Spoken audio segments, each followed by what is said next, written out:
Bonjour et bienvenue à cette nouvelle vidéo. Alors aujourd'hui donc eh bien je vais vous montrer donc la gestion d'un gestionnaire de congé d'absence. Voilà, donc ici j'ai essayé de créer, donc à la demande aussi je crois d'un abonné qui voulait donc essayer d'avoir ici un outil qui lui permettait de pouvoir gérer le plus facilement possible la gestion des absences d'un service ou de plusieurs personnes. Voilà, donc ici je vais vous montrer ce que j'ai réalisé.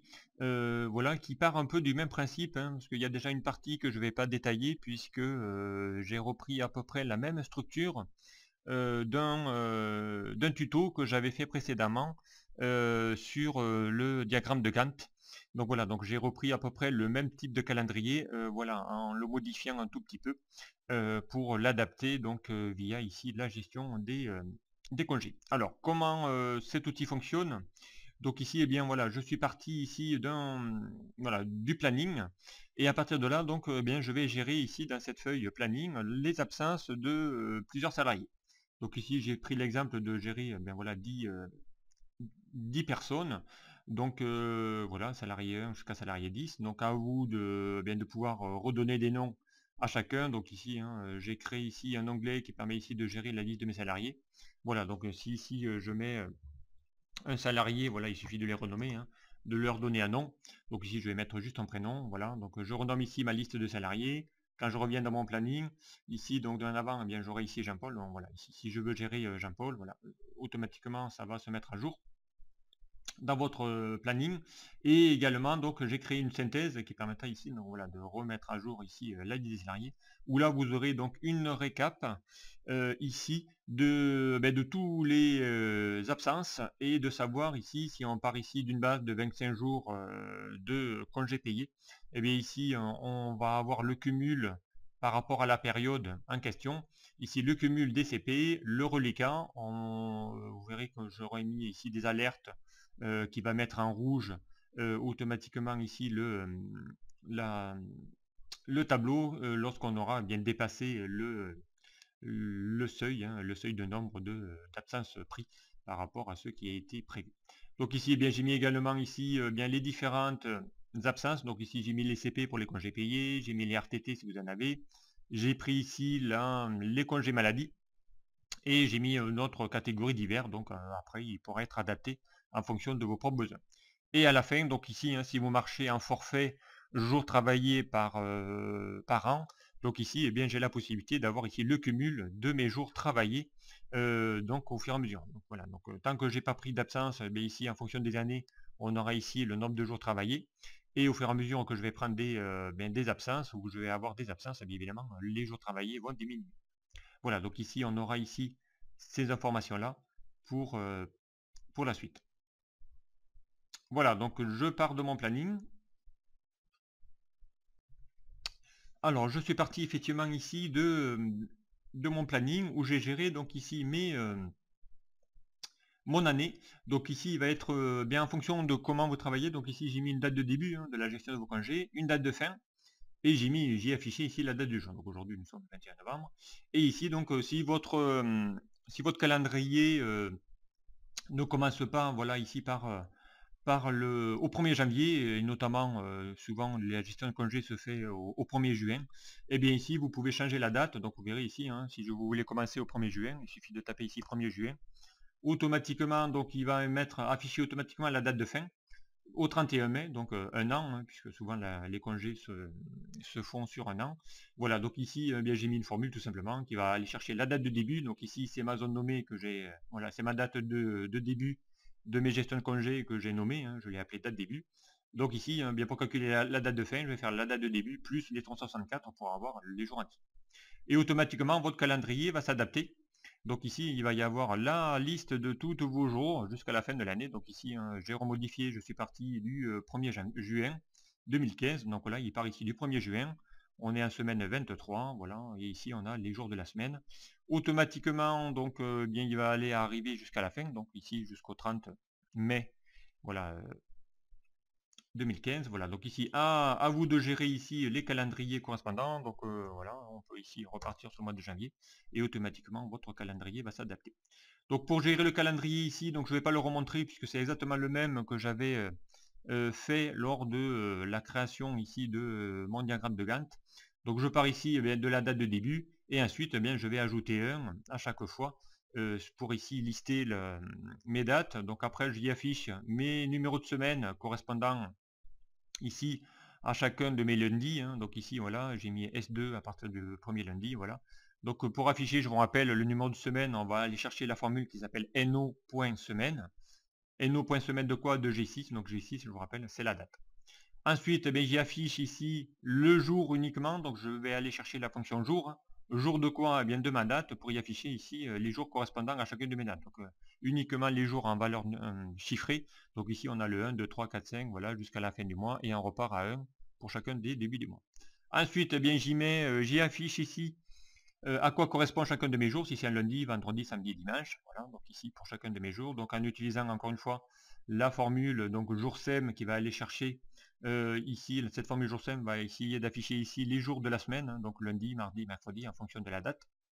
Et ici je l'ai combiné avec le choisir pour pouvoir réaliser un affichage personnalisé en y mettant juste les premières lettres de la semaine.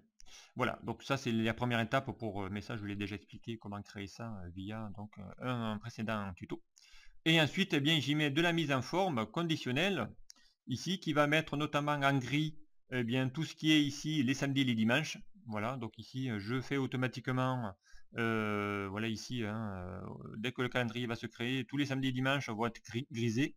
Voilà, ça permet de pouvoir afficher ici, si vous ne travaillez pas, évidemment, l'entreprise ne travaille pas les samedis et dimanches. Donc ici, je peux mettre en gras tous les samedis et dimanches, les week-ends. Et j'en ai profité également, puisque il va falloir gérer les jours fériés. Donc voilà, ici, j'ai créé un onglet qui permet ici d'afficher mes jours fériés. Donc ici, en fonction de la date que vous aurez évidemment tapé, ici, c'est les jours fériés de 2015. Puisque nous sommes ici en 2015, voilà, si je tape ici 2016, voilà, automatiquement, évidemment, l'année va se faire en 31-12, je repars ici au 1er janvier, et évidemment, je vais avoir les jours fériés automatiquement, qui va correspondre ici à l'année correspondante ici à votre planning. Donc ici, si je sélectionne tous mes congés, je vais leur donner un nom, voilà, tous mes congés, donc qui sont gérés ici, mes jours fériés, je veux dire,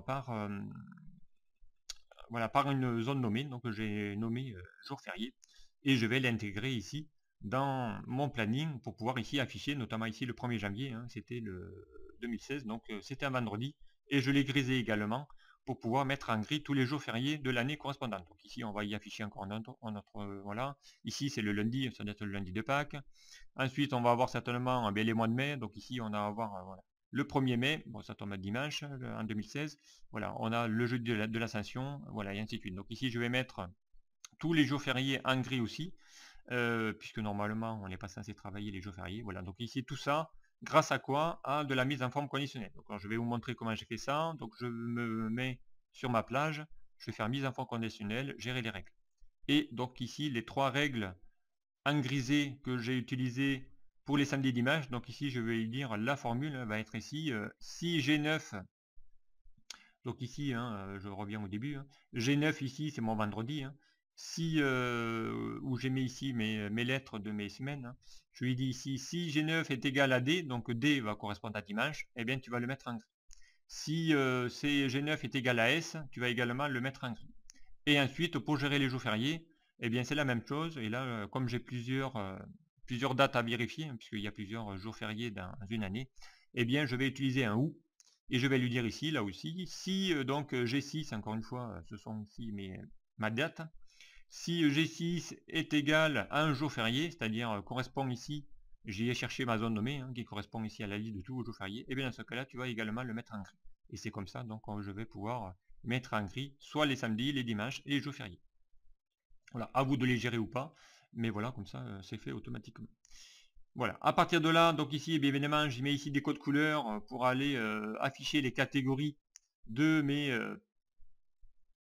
absences. Donc en vert, le CP, en bleu, le RTT, MA pour les maladies en jaune et en orange pour les divers. Et ensuite, donc, je vais ici, pour qu'il puisse les cumuler au fur et à mesure, j'ai utilisé donc une autre formule pour chacune de mes lignes, qui va être une formule qui va aller compter donc le nombre de valeurs qu'il va avoir. Donc ici, ça sera NBC. NBC de quoi? De G10 jusqu'à NB10. Donc ici, G10, je vous rappelle, c'est toute ma plage jusqu'à la fin de l'année. Et mon critère, c'est B9. Donc mon critère, c'est B9. Et B9 correspond ici à ma cellule où j'ai mis ici le CP. Voilà, et je vais faire pareil pour les autres. Donc le RTT, c'est la même chose. C'est un NBC, de G10 jusqu'à NB10, donc c'est toute ma plage. Et la référence, le critère, c'est C9. Et C9, c'est ici mon intitulé. Et ainsi de suite pour mes catégories d'absence.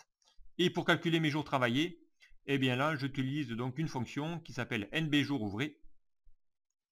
Voilà, hein, le NB jour ouvré qui va vous permettre ici de pouvoir afficher donc à partir ici de ma date de voilà, NB jour ouvré.